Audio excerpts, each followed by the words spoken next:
Hey guys, so welcome back to the next mobility piece, and now we're working further up the connective chain into our thoracic spine, our T-spine. So again, always starting with our foam rolling, giving the client some feedback of where they're tight, things they're going to feel initially, that then we can go into to create more space and then look for more active range as we progress through this series.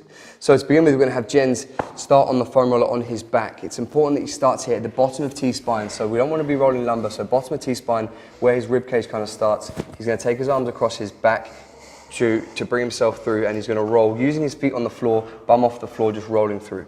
He's going to feel any areas of tension through there.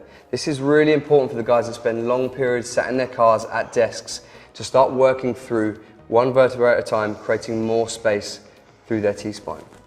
From there, we can then look to give them something to further increase range. So this bit of dowel, if he locks his arms straight, it's important now we start to teach, because even though we want T-spine mobility, we always need to link back to the middle of the arch, our core being braced, because that's important when we come for movement. So Jens is going to keep his rib cage pinned down, but start to extend over the back and start creating some more extension through his T-spine as he rotates over the top.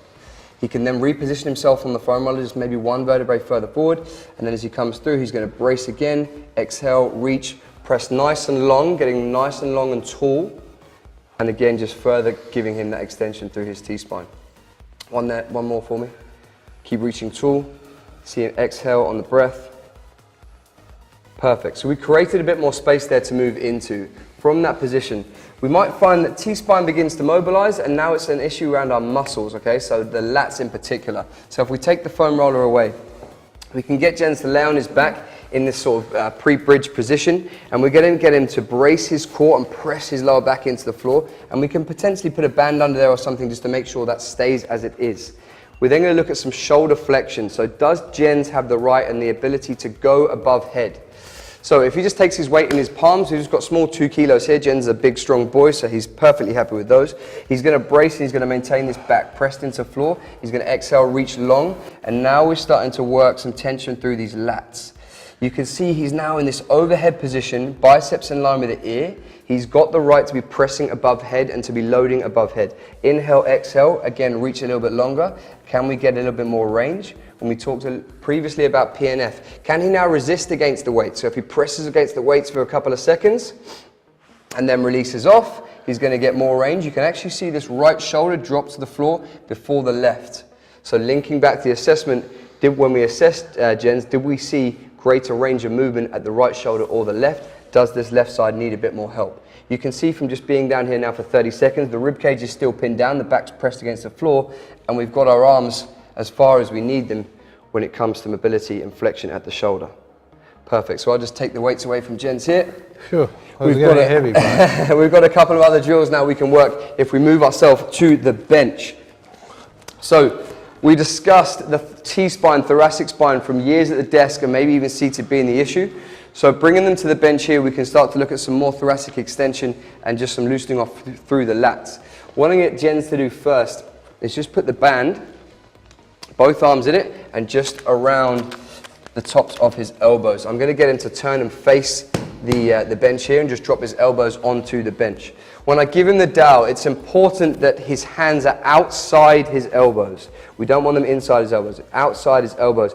From that position, I want him just to shuffle his knees back a bit more, because I need him to maintain a neutral posture through here with his abs nice and braced. You can see how this now links through to the squat pattern and the deadlift. We're always teaching this neutral spine, particularly when we go above head. From here, make sure the elbows don't drop off the bench here for me, Jens. I just want you to pinch your shoulder blades together, inhale, exhale, and then just drop through, trying to pinch the shoulder blades together. And we can also bring in a bit of a tricep stretch by bringing the dowel over towards his back.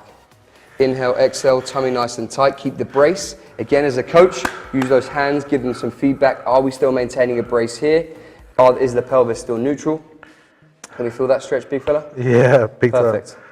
We don't want them hanging around here too long. Just make them aware of what's going on and then let them come back out.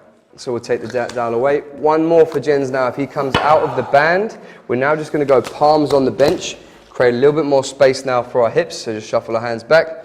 And now we can create more flexion through the shoulders, and we start to get into the pecs as well.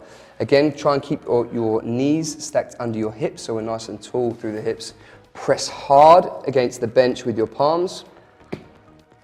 Inhale, exhale, squeeze shoulder blades together, tummy nice and tight. Now we've got a lovely overhead position.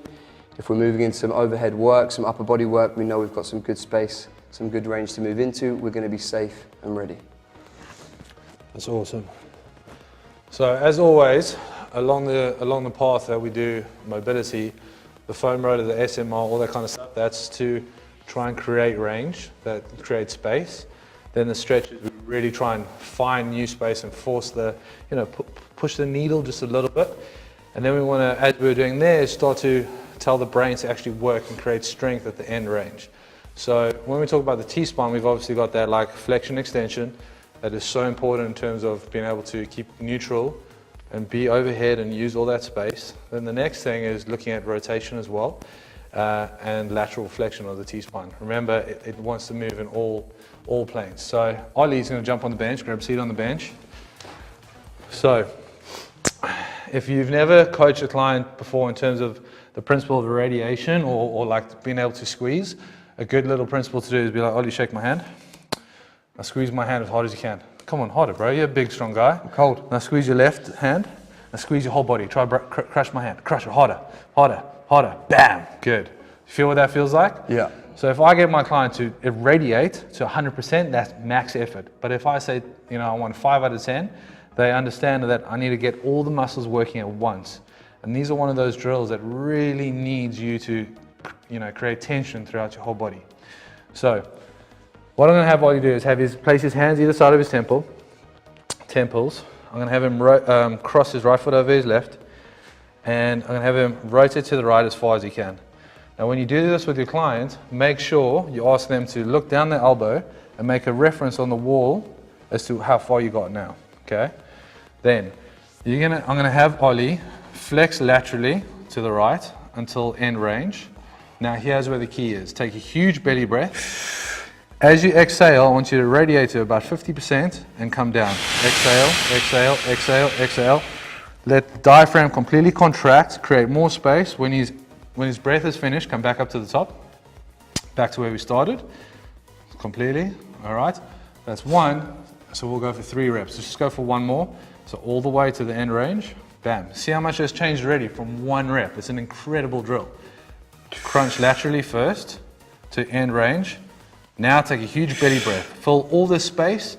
Exhale. Exhale slowly. Empty out the lungs. Let the diaphragm completely contract. Back up. All right. And then if we were to retest that, we've got an owl. Ollie's just turned into an owl. Look at that. That's crazy mobility. Boom. Okay. It's a fantastic drill. You want to do 3 reps on both sides to create more space. Now, make sure you give your client a little reference. When they see how much it changes, they'll look at you and be like, wow, Mr. Magic Hands. All right, awesome.